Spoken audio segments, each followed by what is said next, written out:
Hello and welcome to I Want to Grow. And I Want to Grow, as I always say, is all about our growth, right? But not in this instance. We're going to be talking about and celebrating, we're going to be celebrating the British Council. 90 years of history they've created, where they're creating ripples throughout people's lives all around the globe. Today we have Robert. Robert, thank you very much for coming to talk to me about the British Council. Can you introduce yourself and tell us what you do? Thank you for inviting me. I am an humble electronic engineer. I'm an Italian guy. Just came to Qatar now a couple of years ago, January 2023. Actually, I have a background in automotive sector, so a different sector from the one that I'm working in now. Roughly 27 years in the automotive sector with the Fiat Chrysler automobile and with Piaggio Group on two wheels. So I spent all my time between 4 and 2 wheels vehicles. Then suddenly I moved to event and exhibition sector. That's strange to say after 27 years, but that's because the former CEO of Alfa Romeo brand, it's a sporty cars brand, became the CEO of the biggest Italian company in exhibition sector called Fiera Milano. So he asked me to join him, and that's why I changed business sector. I changed the city because I used to live in Turin in the north of Italy. Then I moved to Milan and started this, amazing sector. So I passed from, a single business sector to a multiple business sector because when it comes to event and exhibition, it's easy. It's easy to see how you can spend your day having a meeting in the morning talking about, event in the packaging sector, for example, and the afternoon on a modern art exhibition. Yeah. So you pass from two extremes, from industry to art, from music to hospitality, so ballet and theater. So this first jump in exhibition in Milan gives me also the possibility, as I was at that time the international business development director of Fiera Milano, to trying to expand the activities of Fiera Milano. I got in touch with people here in Qatar, so we start our relationships, and then I got a call from Doha, and that's the reason why I'm here now as general manager of QNCC. QNCC. QNCC stands for Qatar National Convention Center. Please don't mix with the Doha Exhibition and Convention Center. That is another. I think that they're both two separate entities. They do Correct. The same type of thing, but Correct. Yours is a city in itself. To some extent, yes. Also because we are within so-called education city area in Doha. That is, this is what I always say, that it's a city in a city, it's a state in a state, because we are part of Qatar Foundation. And with our own dynamics, our own regulation, our own mindset. So we are, a city in a city, as I said. I realized this when I first came to Qatar. Yes. And I had some people in the UK that could provide the services. But I remember going around, and it was getting serious because we were going through the process of being able to service all your refrigeration in your kitchens. Mm. And I remember going around to all your kitchens, which again is another city. You got fridges where you go and stand in to work, right? Yeah. It's just an incredible facility. Ours, you mean? Yours, yes. I tell you, a few numbers. We have 10 kitchens that spread over more than 4,000 square meters. And it's a part of our offering, And it's also the reason why from from next month we decided to offer also the QNCC hospitality. So we used to be in catering and hospitality in the past. Yep. Then for some reason these operations were shut down from the management. Then we decided to come back. So we are refurbishing our kitchen. We are re-entering the business, and we also rented out some of our kitchen. So when you start using Talabat or Snunu or any food delivery, be reminded that there is a high possibility that one of your sandwiches or food will come from our kitchens. I was one of them that brought the big company that you've got. I'm not going to name any names, but I've got a couple of people to come and get some of the kitchens there because they're phenomenal. But I want to know why. Are you crazy? You've got a big enough job as it is to now take on a whole brigade of caterers. I know you've got so many kitchens. That's going to have so many. I don't know how many employees that's going to be just to cover those type of events. Do you mean our employees, or are you going to have your own team for chefs? Actually, we have a very flexible organization because we are structured in a very peculiar way, because QNCC is part of Amlak Holding. Amlak Holding is the commercial arm of Qatar Foundation.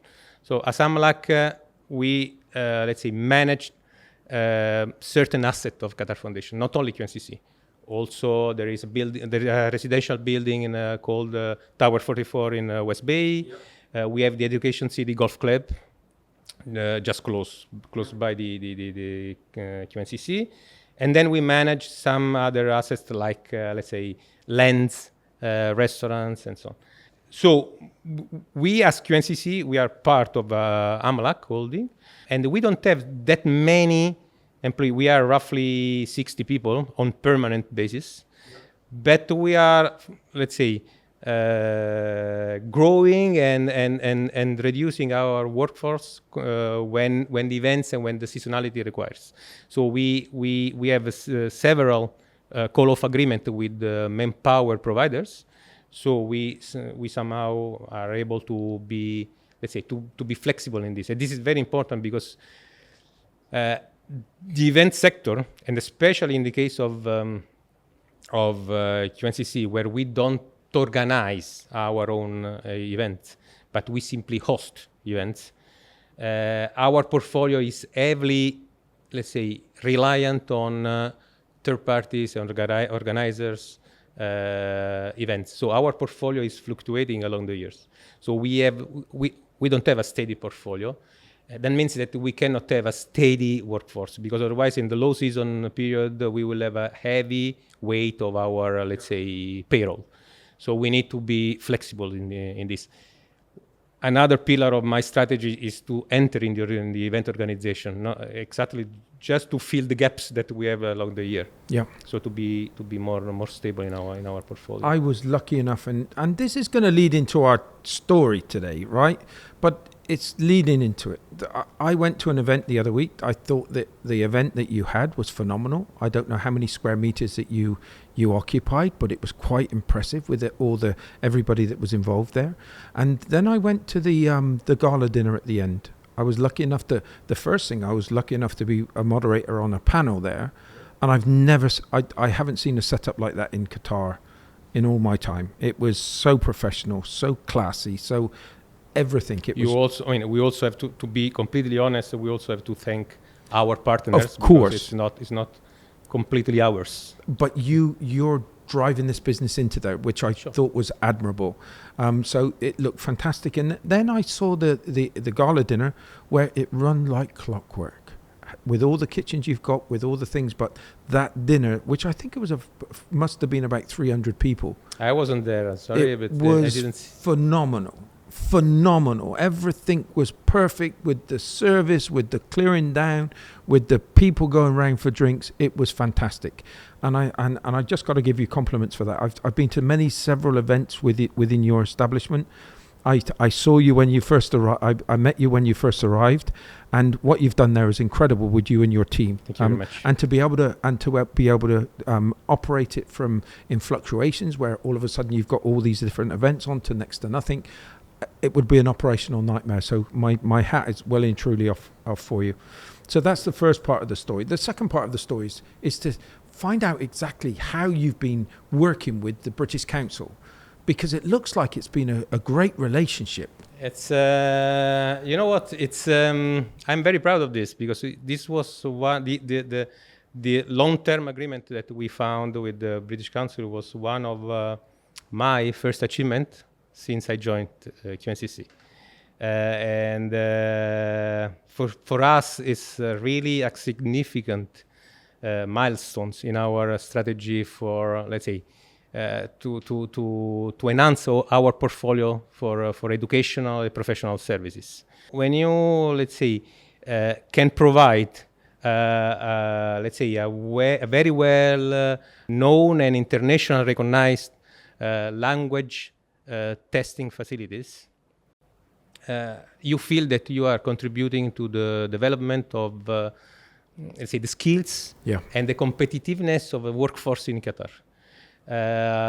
So it's not, how can I say, it's not a purely, let's say, fine, we have closed a commercial agreement, we have our margin, British Council says business. No, it's something that goes beyond the agreement itself. So we both feel, and we several times we have shared this vision with Wassim, that we feel that we are contributing to the growth of the knowledge in Qatar. Can you imagine for local community providing such, I have to say, a cutting edge, let's say, facilities for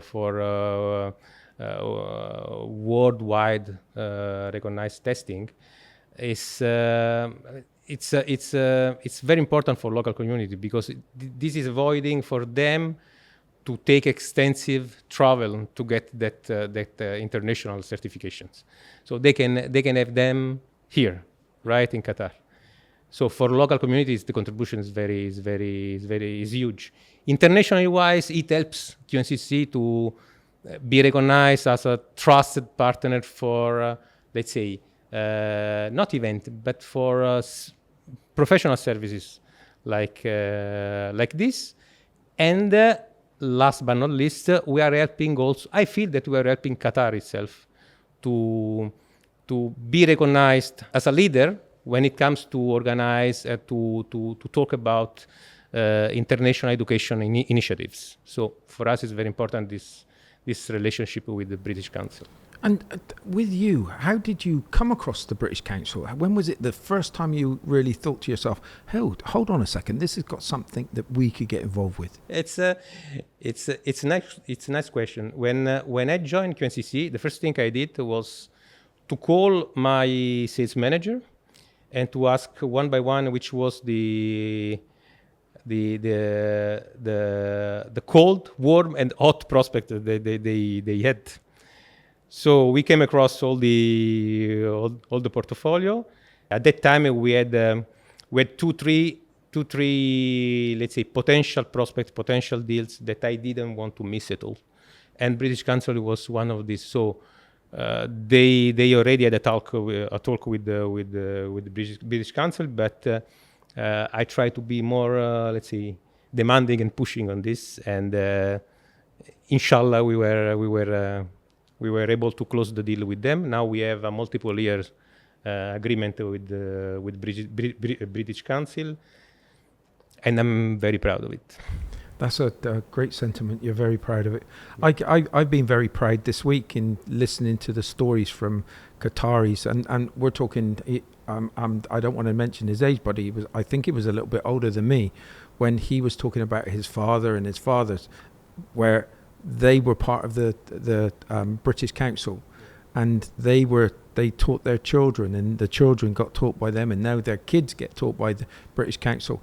And we had one lady now, when she was 7, she got given a certificate from the British Council, and that virtually pushed her on for the rest of her life, working with the British Council and doing some amazing things with them now. Look, I mean, I remember my personal experience when I was a child.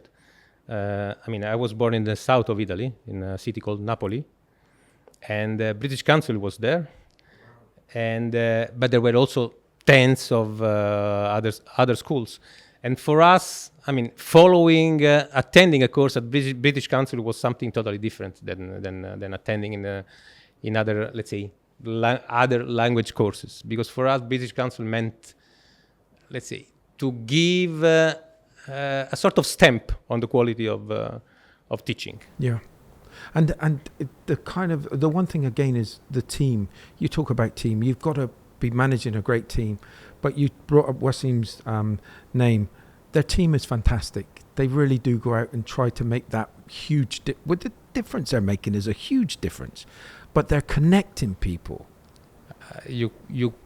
I couldn't do anything on the things that I'm currently doing without, let's say, a great team. So there's no way in this. I mean, the value of the people is the main asset of each company, no matter if it's event company or British Council or an industry. So you need to have a great team to operate in the market, and the relationship that I personally don't know all the people in the British Council because I'm dealing with Wasim directly and so on. But I see that my team and their team are let's say working on I would say on a daily basis. We normally have all Saturdays booked in our venue for IELTS test for British Council. I don't know why today we have IELTS test at QNCC, and I see how my team and their team are cooperating with this. So it's really one of the best relationships that we are having so far. And as you said, the work that you're doing, both the British Council and yourself, as you said, I think there's a feeling of what you're actually doing when you see all these people coming into your venue and you're playing a part in some way, which is really great. Yeah. I mean, the final goal for us is to try to provide the best customer journey for our visitors. So the final goal is that. And I have to say that we have some. The exhibition market is one of the industries where you don't have that many data or information. So we don't know our market share, for example. I remember when I used to work in automotive sector, we used to have all kind of data, so we were able to understand which colors were which cars with what engines, what transmissions, what everything. Now we don't have so many data. One of the few data that we have is the customer satisfaction index, and for us we just had the year-to-date data, and we are at 87% of customer satisfaction. That's a lot. In this sector, it's really a lot. Because when you have events, you are exposed to any kind of variables. So anything can happen at any time, anywhere. And it's really hard to control everything. Yeah. So when you have 87% of customers satisfied, you have to be happy. And just for everybody listening, how many square meters have you got there? Because I want that to be. You mean the size of the building? The size of the building. Actually, we have 9 exhibition halls for a total of 40,000 square meter covered space. Because one of those halls, I don't know how many football pitches you can put in there, but a couple of football pitches, would you say that you can put in? Consider that every exhibition hall is 5,000 square meters. So it's 25 meters times 20. So it's That's just for your perspective, okay? so it's a lot. And let's say we have some other space. We have three auditoriums that can host respectively 300, 400, 500 people. Just to let you know that the biggest one, the Auditorium 3, is the one used by the Qatar Philharmonic Orchestra to make their records. So they use the auditoriums because of its outstanding audio quality. So, and we have a theater with 2,200 seats. One ballroom that I don't know if you had the chance to see is the one with the Swarovski pedals. That's the typical is it Qatar. That is the typical Qatari room Yeah. with let's say Swarovski chandeliers. Oh my word! That was. They come down and open, They right? come down. I don't know how open, much. There's rumors of how much each one of those cost, but it's about 250,000. I don't know. I don't want to know because anytime I have to repair them, if they break somehow, it affects my P&L as like hell. So for me, it's a big topic. Consider that anything in that building is customized. So we have, just to give an example, the TV screens that you find there, you cannot find in the market because the inches are specifically made for QNCC. So when I had to change some of that monitors, it was an headache for me because I couldn't find anywhere else those sites. So I had to make some makeups and even to update some equipment. Everything is customized. It's unbelievable. And coming back to the square meters, we also have again this ballroom that can accommodate up to 4,000 people. And we have a big multi-story car park that can have that has roughly 3,500 slots. So it's a huge. It's the biggest building in Doha. I've never seen anything like it. I've really not seen anything like it. I think it's such an impressive building, and I would say that the let's say the best part of the building is the front facade because it's of course it's the one designed and made by Arata Isozaki. It's a famous Japanese architect. And it's unbelievably nice. Iconic, yeah, it's iconic. It's Iconic. So I'm gonna go back to the if there was listening to the way that you were speaking about the British Council was really heartwarming for me. If there was something now you can impart with them and say to them, what would it be? I mean, I was told by Wassim before that he was asking me which kind of word I could use to describe the British Council, and it took me 1 minute just to say that.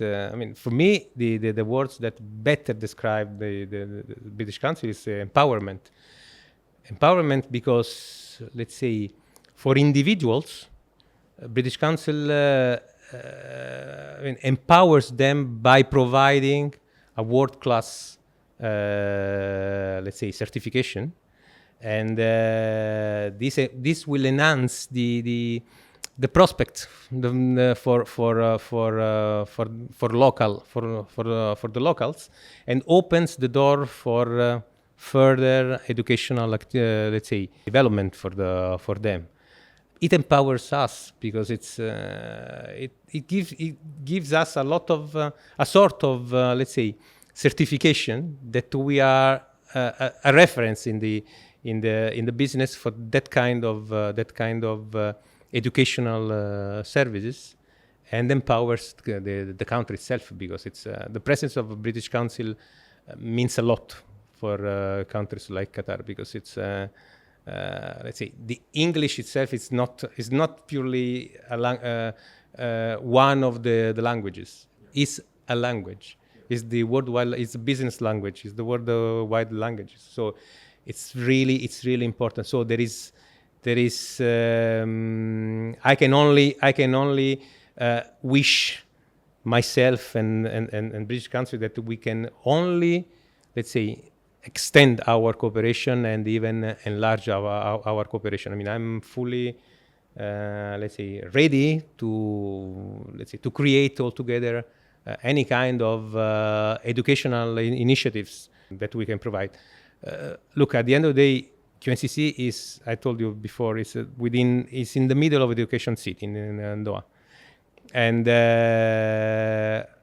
we almost host 100% of all graduation from all universities in Doha, from Carnegie Mellon to Texas A&M and so on. So we are the venue for educational activities. We can only explore any kind of additional activities with the British Council. I mean this truthfully. Congratulations on what you've done with QNCC. Thank you very much. It's there's a big transformation that's happening there, and I wish you all the success, and I wish you to hit even bigger targets that you've set yourself. Thank you for being part, and I'm going to say this because it's really rewarding for me, because the British Council seems to me that in Qatar it's a household name. It is. And you've embraced that, and you're going forward with that. Thank you so much indeed. Thank you very much. And thank you very much for this talk. Yeah, thank you so much indeed.